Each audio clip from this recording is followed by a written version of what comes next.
Good morning children. आज हम पढ़ेंगे विनय के पद, जो कि तुलसीदास जी की लिखी हुई रचना है। तुलसीदास जी के बारे में हमने पहले भी पढ़ा है कि वो भक्ति काल के सगुण धारा के कवि हैं। उन्होंने अपनी कविताओं में संस्कृत और अवधी भाषा का प्रयोग किया है। हाँ, और वो श्री राम के अनेक भक्त थे और उन्होंने अपनी जो भक्ति है श्री राम के प्रति व्यक्त की है। तो उसी भक्ति के स्वरूप को ही हम इस कविता में देखने का प्रयत्न करेंगे। शीर्षक है विनय के पद। विनय मतलब होता है जिसके अंदर बहुत ही करुणा हो, बहुत ही प्रेम हो और दया का भाव हो। ठीक है, तो श्री राम तुलसीदास जी बता रहे हैं कि श्री रामचंद्र जी जो है एक ऐसे ही देव है जिसके अंदर दया और करुणा का भाव है। तो किस तरह से उन्होंने अपनी भक्ति भावना को व्यक्त की है हम इस कविता के माध्यम से देखेंगे। देखते हैं।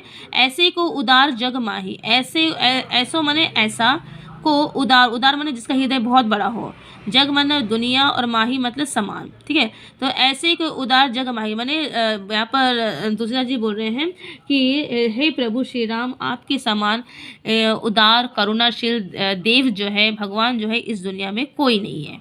ठीक है, बिनु सेवा जो द्रवे दीन पर, राम सरिस को नाही। बिनु सेवा माने बिना सेवा को, द्रवे मतलब पिघल जाना, दीन पर मतलब गरीबों पर।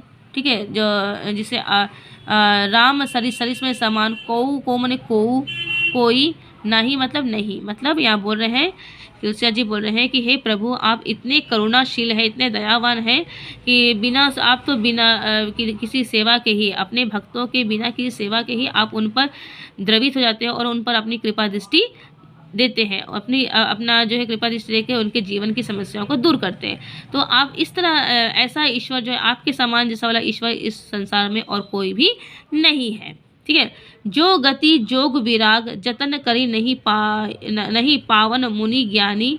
तो जो गति मतलब है कृपा दृष्टि, जोग विराग माने जो जोगी होता है, जो वैरागी होता है, उसको बोला गया है। जिन्होंने संन्यास ले लिया उसको बोला गया है। जतन करी माने प्रयत्न करके, करी मतलब करना, नहीं पावन मुनि ज्ञानी। तो जो बड़े बड़े मुनि ज्ञानी हैं, जो पवित्र पावन विचारों वाले जो मुनि ज्ञानी हैं, उन्होंने बहुत प्रयत्न करने के बावजूद भी जो है, कड़ी से कड़ी तपस्या करने के बावजूद भी वे श्री राम की कृपा दृष्टि को प्राप्त नहीं कर पाए। ठीक है, वही कृपा दृष्टि को सो गति देत, सो मने वही, देत मने देना, गीत सबरी कहू, प्रभु न बहुत जिए जानी।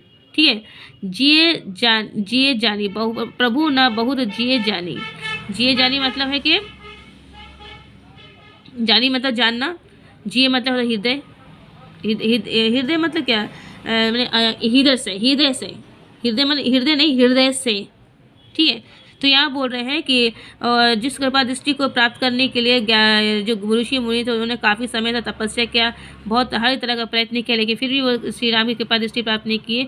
वही कृपा दृष्टि जो है गीत जो है, शबरी जो था, शबरी और गीत को मिला है। गीत कौन है? जो जटायु थे, जटायु जिसने श्री राम को सीता माता का रास्ता बताया था कि रावण उसको किस रास्ते से ले गया है, उस जटायु को गीत बोला गया। और शबरी जो है उनकी बहुत बड़ी भक्त थी, जो श्री राम को झूठे बेर खिलाए। ठीक है, तो वही कृपा दृष्टि जो है शबरी और गीत को बिना किसी तपस्या के ही मिल गई। प्रभु ने बड़ी ही प्रसन्नता से अपने पूरे हृदय से उनको वो कृपा दृष्टि प्राप्त की थी। ठीक है, प्रभु न जिए जाने मतलब बिना किसी संकोच के उन्होंने अपनी कृपा दृष्टि जो है शबरी और गीत पर डाली। जो संपत्ति 10 शीस, जो संपत्ति में जो भी संपत्ति था, शीस माने सर होता, अरब मतलब देकर त्याग करके, करी करना, रावण शिव माने भगवान शिव को बोले प्रहलीनी मैंने प्राप्त कर लिया।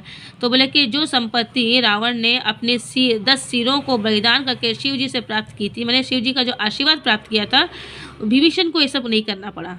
ठीक है, सो संपत्ति विभीषण कहा अति संकुच रहित, प्रभु ने बिना किसी संकोच के ही, संकुच रहित माने बिना किसी संकोच के, प्रभु श्री राम ने बिना किसी संकोच के ही विभीषण पर अपनी कृपा दृष्टि दे दी। वो उन्होंने नहीं देखा कि वो उनके शत्रु का भाई है। ठीक है, तो ऐसे कृपालु, ऐसे दयावान है श्री रामचंद्र जी। तुलसीदास भांति सकल सुख जो चाही सो मन मेरे। तुलसीदास सब भांति मैंने हर तरह से, सकल मैंने चारों दिशाओं से, ठीक है। चाहसी मतलब चाहना, मन मेरो मतलब मेरा मन।